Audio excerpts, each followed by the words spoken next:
আমি মারছি, আমি ভয় পাই। ইট পাথর আর সিমেন্ট দিয়ে ঢালাই করা এই কূপটি যেন তেন কোনো কূপ নয়, এটি বাংলাদেশের প্রত্যন্ত গ্রামের একটি তেলের খনি। শুনতে অবাক লাগলেও এটাই সত্যি। খুনি আছে, এটা বাংলাদেশের মধ্যে 1 নম্বর খুনি। এটা 1 নম্বর খুনি।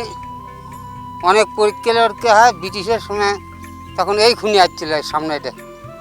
এটা এলে পরে প্রায় 25-26 পর আবার পরীক্ষা হইতে হইতে আবার এই খুনি আসছে। চারিদিকে বাসস্থান, এর মাঝে বাঁশঝাড়ের আড়ালে ঢাকা পড়ে আছে ইট পাথরের বিশাল কয়েকটি স্থাপনা, যার মধ্যে কোনোটি আবার ভেঙে পড়ার উপক্রম। স্থাপনার উপরে উঠেই চোখে পড়ে এক গভীর সুড়ঙ্গ বা গর্ত। স্থানীয়দের দাবি, এখানেই রয়েছে দেশের বৃহত্তম এক তেলের খনি। তখন আমার স্বামীরা কাম করছে, এটা বগুড়ার মতো লোক আর অনেক মনে কর বাউন্ডারি ওই রাস্তার থেকে এখানে গোটাল একবার এলে দেয় জিনিস বোঝাই। এটি বগুড়ার গাবতলী উপজেলার কলাকোপা তল্লাতলা গ্রাম। জানা যায় এই গ্রামে সর্বপ্রথম তেলের অনুসন্ধান শুরু হয় ব্রিটিশ সরকারের আমলে। দীর্ঘ বিরতির পর 1984 সালে আবার অনুসন্ধান শুরু করে Bangladesh petroleum exploration and production company Bapex. উঠলো খুনি উঠেছিল 1400 মিটারের যাই অন্তর হলো গ্যাস, 1400 মিটারে গ্যাস। আর 1700, 1800, 1900 এলে মিটারে অনেকগুলো জিনিস আছে, বুঝছেন। 10 ফুট স্যান্ডেলের পৌঁছ আছে। এটা চালা শেখ শুনে আমি আসেন হলো, যখন যেটা বাড়াছে তখন সেটা সার্ভে করে দেওয়া লাগছে। 2100 মিটার যাই হলো ওই তেলের পাথর, কয়লা পাথর। কারণ ওখানে 2100 মিটারের যায় তখন পরীক্ষা করে দেখলো যে আর ড্রিলিং করা লাগবে না। তখন ওখানে করলো, ওই বন্ধ দিয়ে তখন বাংলাদেশ মিলে একটা মেশিন হরিপুর, সেই মেশিনটা নিয়ে এলো তেল টানার জন্য। দীর্ঘ 2 বছর ধরে খনন কার্য ও পরীক্ষা নিরীক্ষার পর 1987 সালে হঠাৎ করে খননকৃত কূপের মুখটি স্থায়ীভাবে সিলগালা করে বন্ধ করা হয় অনুসন্ধান। তেল 25টা ড্রাম জাত করা হবে। 1 ঘন্টার তেল চাললে পরে 25 ড্রাম ভর্তি হবে ঘোলা। ওটা সেখানে গেলি তেল তার বন্ধ করে পায় না। আর ওরা যে অগ্নি পাহাড় ঠেকানোর জন্য 8-10 গাড়ি সিমেন্ট চালাতেছিল। ওই সিমেন্ট তেমন সাথে সাথে করলো কি ওই পাইপের ভেতর দিয়ে এটা ভর্তি করে ফেলে দিল।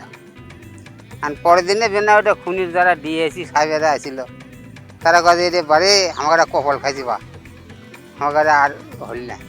মোজো বিরাট কারবার, জিতে নাও ফ্যামিলি কার, স্পোর্টস বাইক ছাড়াও লক্ষ লক্ষ নিশ্চিত গিফট। সম্প্রতি সামাজিক যোগাযোগ মাধ্যমে বিষয়টি নিয়ে ব্যাপক আলোচনার সৃষ্টি হলে স্থানীয়রা আবারও এই স্থানে অনুসন্ধানের দাবি জানাতে শুরু করেছেন। এখন আমরা এই খুনি আবার হওয়ার করছি। এখন আমাদের এই খুনি হলে পরে তো বহুত ইনকাম হবে বাংলাদেশে। তেলের জন্য বিদেশ কারুবারু করা লাগছে, বিদেশে আসতো। আর এই জায়গায় যে তেল আছে বাংলাদেশের মধ্যে 1 নম্বর খুনি, এটা তো তেলের জায়গা।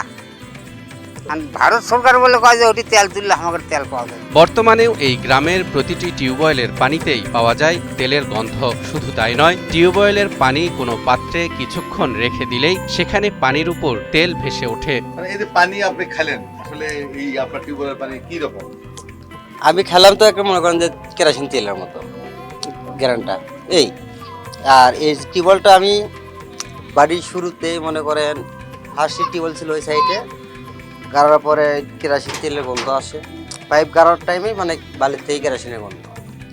পরে পাইপ ডাবাতে 85 ফুট ডাবা ছিলাম, আরও বেশি মানে গন্ধ আসে কেরোসিনের।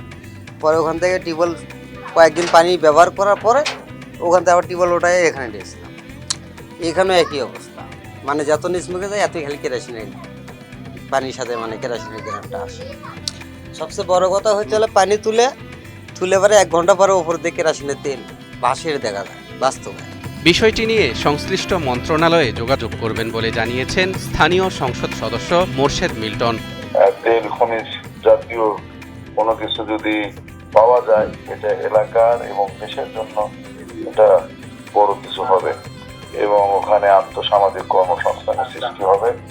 তো এটা আমি মাননীয় মন্ত্রী খনিজ